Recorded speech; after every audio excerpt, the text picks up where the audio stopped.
Good morning, everyone, and welcome back to the Andy and Kyle Show. Where we like to tell our funny, embarrassing stories, and we hope that you can send us yours as well. All right, so we're going to start off the story with us. We're going to see both perspectives today of me and Kyle on this first story. A long, long time ago, we used to live together in this house that we rented, and we rented it out with a bunch of other friends. Yeah. So this house was haunted. Can you confirm this? Definitely haunted. Definitely haunted. All right, so let's start off with a couple things that used to happen in the house before we get into the actual story. And so I remember doors would just slam on me randomly. It could have been the wind inside of an old creaky house. There's no wind, no doors were open, no windows were open. And doors would just slam in my face, just randomly. Yeah. And that would freak me out. Because I remember this one time I was on my phone in bed, and it was like 2 p.m. And all of a sudden, my door was open to my room, and it just slams. And I thought it was Kyle pranking me. I'm like, oh, he's trying to scare me because we know this house is haunted.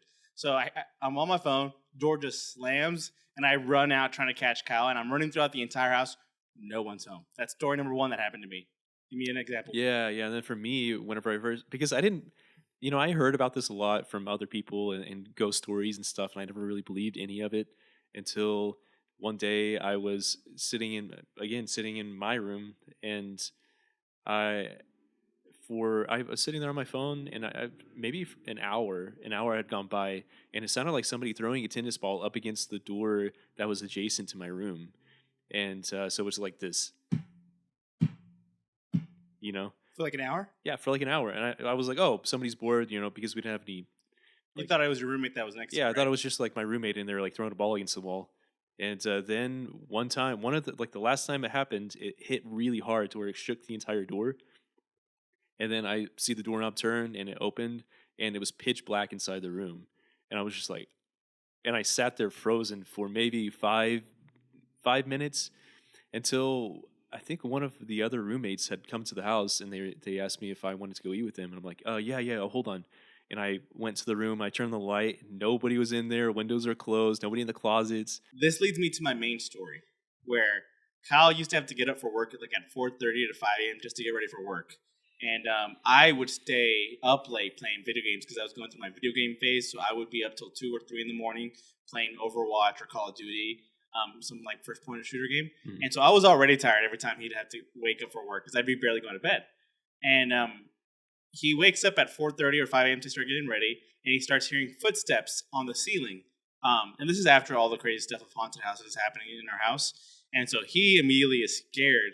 And so apparently, from his perspective, actually, you tell me your perspective. Yeah, so I basically just woke up to get ready. Well, actually, I woke up to the sounds. It woke me up before my alarm had gone off. But the way the house is set up, I feel like that's important. Mm-hmm. Important. But I was on the complete opposite end. Yeah, of the our house. Rooms were on different sides of the house. Yeah, and there was living room separated us. Yeah, and there was kind of a wall that separated. I had to go down a hallway, go around the wall, and then I could get into the main part of the house. Yeah. So it was kind of, you can't just sprint through. Yeah. And so I woke up, and it sounded like some really fat guy with boots walking on the ceiling on right above me, above where my head was. But it was following you, correct? No, well, the thing is that I heard that, and my eyes just popped open, and I was staring at the ceiling, and you could just hear footsteps walking around? And I was just like, oh, hell. So I grabbed all my clothes, and I ran into the living room. And as I'm running to the living room, I went through the hall and around that little turn.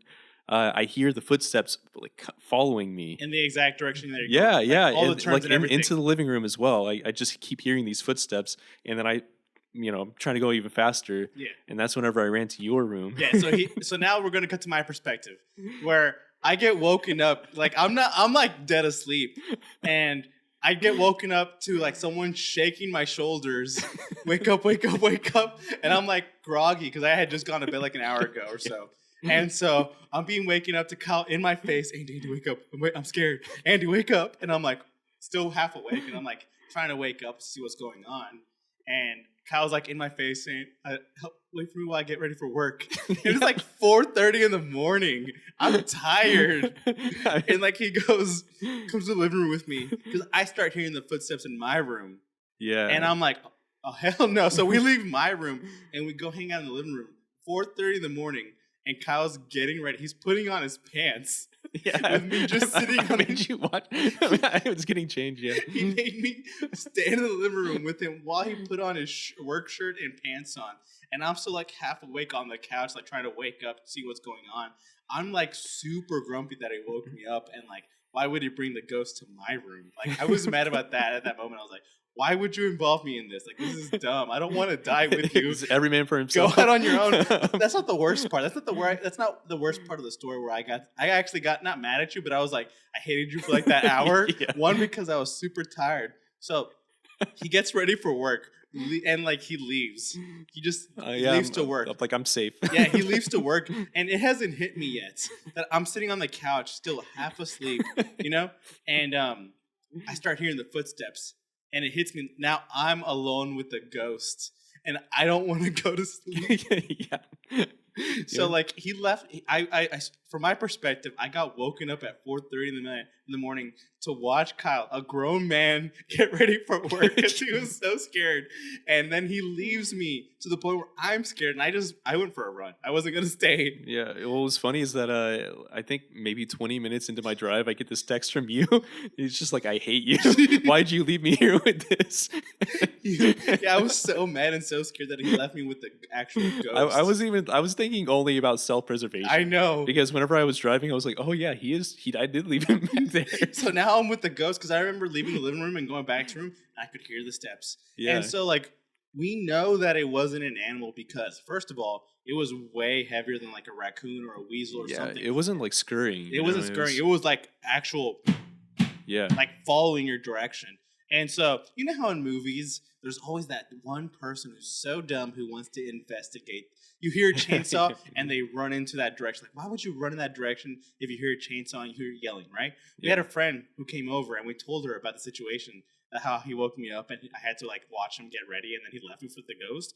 And she's like, let's go investigate. And I'm like, me and Kyle are like, no, why would we want to do that? Like, you don't want to know what's up there? There could be like an actual animal. Like, so you want to go up there and find an animal. What are you going to do then? No.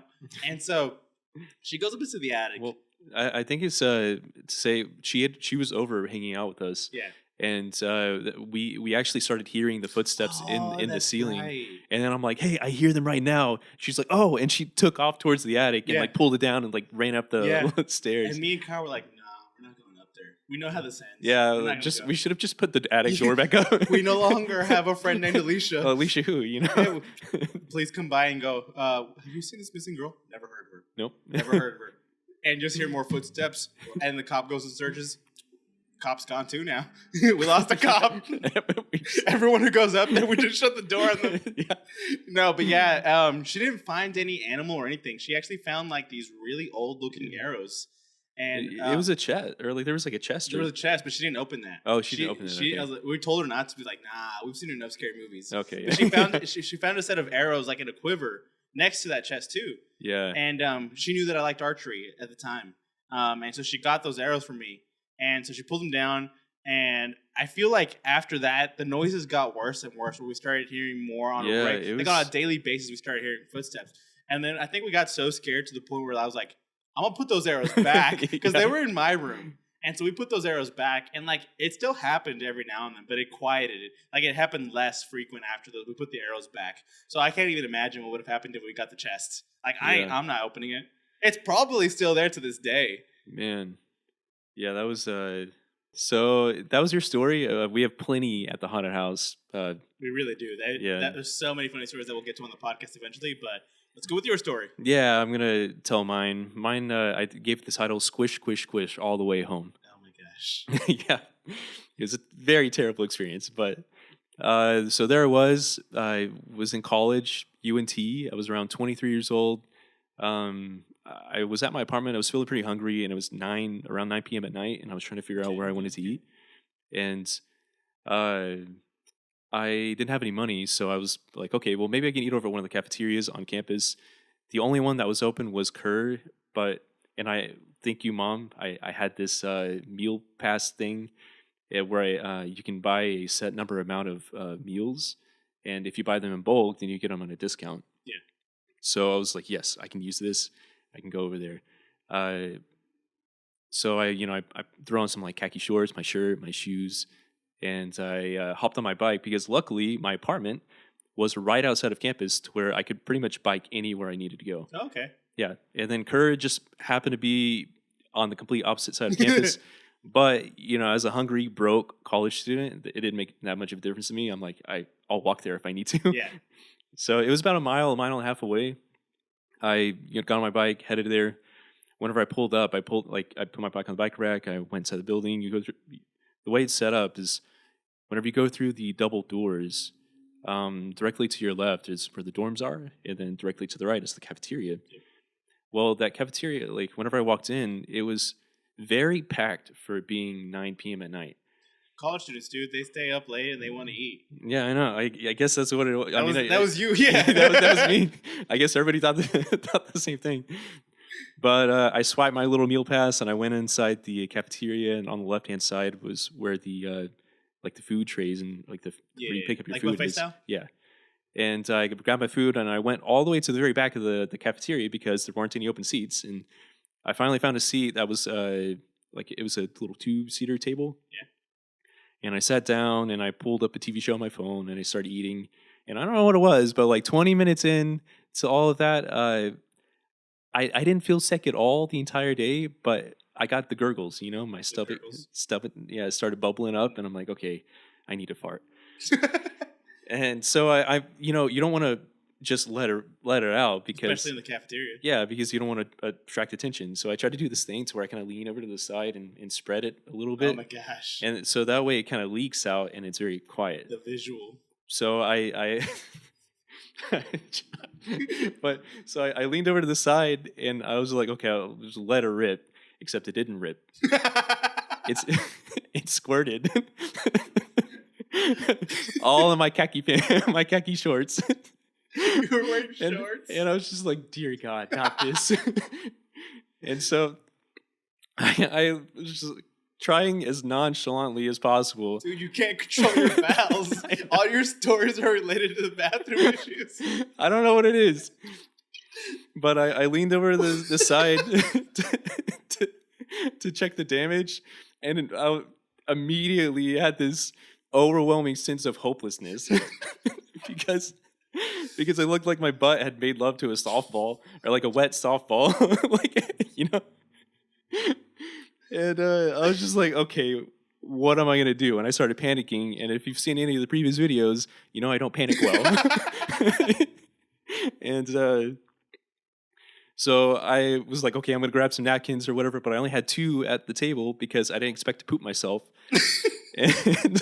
and so I had already used them with my, for food and stuff. So I was like, okay, I'm going to try them anyways. And I tried to clean it up as much as possible. And then got on the seat. And I didn't think to look.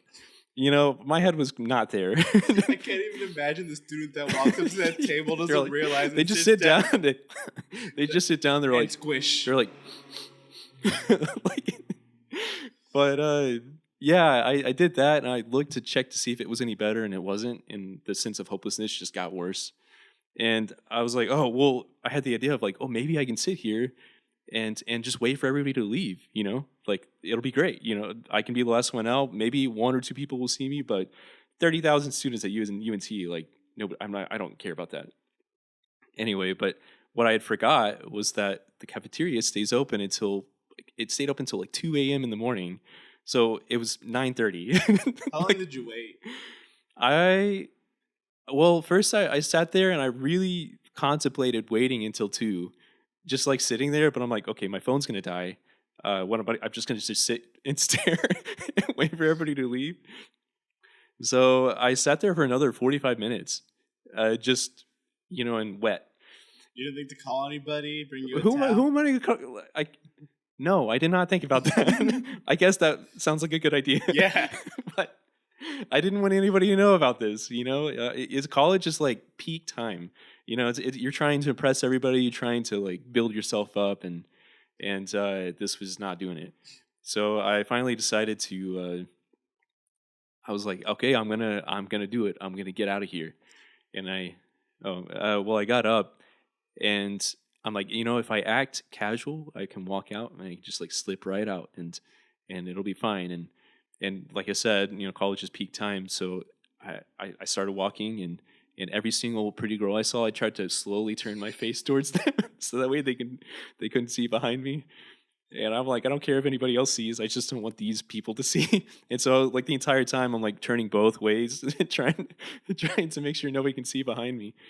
And I actually make it out. Without, I don't know if anybody ever noticed or not. I don't care. I feel like everyone noticed. They just didn't want to address Yeah, we're gonna it. release this, and people are gonna be like, "Hey, I That saw was that. you?" That was you." I do have a question before you move on outside of the cafeteria. Yeah. Did anyone ask this? Because usually when you're at like college and you're in the cafeterias, people want to sit with people. You know, just I've sat with so many strangers and made new friends. I actually met you by someone randomly sitting next to me. You know? Yeah, yeah. Did anyone randomly sit next to you Actually- or try? No, actually, that's the no, because the whole reason why at that, like, I got that 2-seater table was because, okay, somebody would have to pointedly sit here next to me. They couldn't just sit next to me and then, oh, I'm going to start a conversation. They'd have to like go in wanting to have a conversation with me. And I felt like there was less of a chance of that happening because at that time, whenever I was eating and stuff, I just didn't want to talk to anybody. That's fair. So I thought about that going to that table. Okay. So I'm glad You I got did. lucky. I got lucky. You got so lucky. Because that's happened to me too. I've had people come up and talk to me, and I'm like, me and you are friends because a Yeah. random person came up and talked to me, and Yeah. then I ended up meeting you that way. yeah. So I mean, it's a good thing. Yeah, But at not that that time, time. it didn't. That would have been terrible. That would have been hilarious. They're just like, "What's that smell?" And I'm like, I don't know. All right. So you leave the cafeteria. Yeah, leave the cafeteria. Yeah, as soon as I got to the double doors, I just booked it. Like I went straight to my bike, and that's whenever I realized I had a 1.5 miles back, bike ride back to the house, and that's when I squish all the way home. I don't know if I want to be friends with you no more. Just don't ride any of my bikes. I ate there. Nobody's actually sat at That the table back because corner, like far to the right. Yeah. I used to eat. All right, we just told our personal stories, and they were both pretty embarrassing for Kyle. The ghost story where he woke me up at 4:30 a.m. and then left me with said ghost, and then the squish story that we never want to hear again. Squish. Yeah, I'm so glad that you referred to it as that now. Yeah, I mean that's the only way to refer it, and we never want to hear it again. Yeah. You need to learn how to like cope with like No, situations. I don't panic well. I've accepted it. Yeah. So we're gonna get into the Reddit stories, and my Reddit story is called "My Bluetooth speaker was on in the other room where my wife was." All right, so here I was with the wifey on a fine summer day, doing some gardening, soaking up the sun, and listening to music while smoking God's green herb. I used to work for a tech company, so we had a nice Bluetooth speaker that we used to listen to music when we were outside. We both came inside after getting some sun for a few hours, and it just happened to be one of those days where I really needed to rub one out, and my wife was not in the best. Anything funny? Just kidding. Yeah, you know where this is headed. Yeah. Wife wasn't in the room. Speaker was in the other room. Needed to rub one out. Yeah, we know where this is headed. So we both come inside after getting some sun for a few hours, and I just happened to be one of those days where I really needed to rub one out. My wife wasn't feeling it due to some minor surgery she had, and I wasn't going to ask her. So I headed to the bathroom and decided to take care of business on my own. I'm scrolling through the options, and sometimes I take a little bit of time to figure out what I want to watch. You know how it goes sometimes. I finally found one, and I'm about to press the play button, but I'm always aware of the volume before it plays. I thought I was golden because I had the volume down all the way, so I slowly start to click the volume up to get some audio with the visual. And I couldn't hear anything, so I keep putting the volume up. Sure enough, I hear my wife scream out, you want to turn that off? Your Bluetooth speaker is connected. She was in the same room as the Bluetooth speaker when she brought it in, and it started blasting out loud sex noises of some chicks that she'd never heard before, screaming in her ear, because the speaker was right next to her ear. She can't move because of the surgery. Yeah. F me, right? Needless to say, she was really pissed off, and no, I didn't even get to finish. Blue balls for my Bluetooth speaker. How do you feel about the situation? How would you feel if that happened to you? I don't really know how I would feel. I wouldn't feel good. How would you feel? I mean, I've never been caught before, and I don't ever want to be caught, so that'd be super embarrassing. Yeah. I think that'd be more embarrassing than No, like no, a no, no, squish. no. I'd rather be in that situation than your situation, especially if it's my girlfriend. No. I don't want to put my pants in public. Don't try to take away from your situation, Kyle. That was terrible. All right, so that was my Reddit story. It's pretty embarrassing that he got caught. Yeah. What's your Reddit story? All right, so this is a Reddit story from a guy goes by the username Rabbitscaby. But he was with his friends, and they were with actually a couple of girls as well. And he got dared to use zipline that nobody had likely touched in decades. They all climbed up a mountain. They were all wasted. And they, of course, like the friend is the one that told them about the zipline, and he wasn't kidding. It was up there. And it was sailed over like a 1,500-foot drop, right? So so the guy was like, okay, yeah, I'll try it. So he jumped up onto the zip line and just started going. Like he just sailed off into the night. But he got, like he said, midway, he didn't actually think about how he was going to get back. And he said that he basically sailed down, got landed, and then waited there for about 7 hours until his friends came to find him. Wait, so he got stuck halfway? No, he didn't get stuck halfway. He actually made it all the way down, but it was like a 1,500-foot drive. It was a long zip line. Oh, okay. So, and so they just see him sailing away into the night, and then just nothing. Like he didn't know how to get back. He was just like, "Wait, what do I do?" So he was like, "I guess I'll just stay here," and stood there for 7 hours until they found him. Well, they say the best thing to do whenever you're lost in the middle of the forest is stay put and don't try to get lost more because they know. Well, I mean that's smart because they know where the zipline ends. Like at least whoever installed it or the forest ranger, they would know where the zipline ends. But if you try making your way back, you're gonna get lost and they can't find you. Yeah, something that I'm curious about though is like why didn't they go after him immediately? Yeah. Yeah, like why didn't they just do it too? Yeah, why didn't the ranger with a GPS like go out there? Well, I was thinking because the guy it was two guys and there were a couple of girls that they had met. Yeah. And maybe the other friend just wanted them to himself. And so he's like, yeah, you go first, and then just have him sail away. I mean, what if what if he took him out there to finish him off and he thought this is one way to go. Yeah. I don't got to do any dirty work. But then the two girls were there that they met. And so those were witnesses. So now he had to couldn't do anything about it. Maybe, but a whole lot of different things could have been done in that 7 hours. I feel like you would have just left me out there. I don't know. I don't think I would have followed you. I know you. Yeah, you would. I would have looked for you. I think you're a better friend than I am because I think you would look for me because of this one time when we lived together. I called you saying my car was. Oh yeah, you were tricking me. Yeah, I was tricking you to see how you'd react because I had just pulled home. I had just pulled up and parked, and I wanted to see how Kyle was reacting. I don't know what I was feeling that day. I was just feeling like pranking you for some reason, and I pull up. I go to the window. I see you sitting on the couch, so I call you saying, "Hey, my car tire just popped. Can you come pick me up?" And you immediately got up and I did not want to. Yeah, I remember you I could see it in your face. You were like, I called you. I see you hang up, and you were like,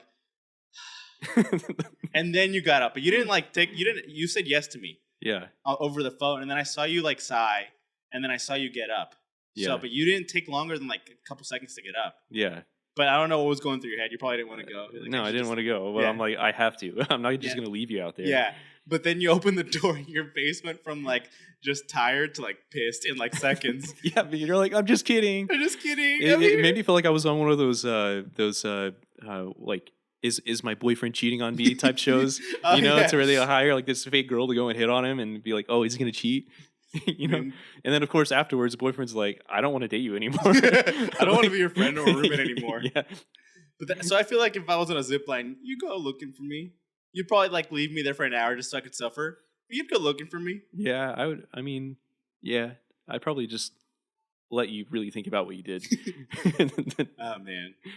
All right, what if it was only zipline that had left, so that's why they didn't find him 7 hours later? No, that's stupid. All right, that's our podcast. Let us know which story you enjoyed the most. Wait, what just happened? Ghost Stories with Andy or Squish Squish with Kyle. Wait, who was that? Follow us on Instagram, TikTok, and any other social media we have. Thank you. Bye. Dude.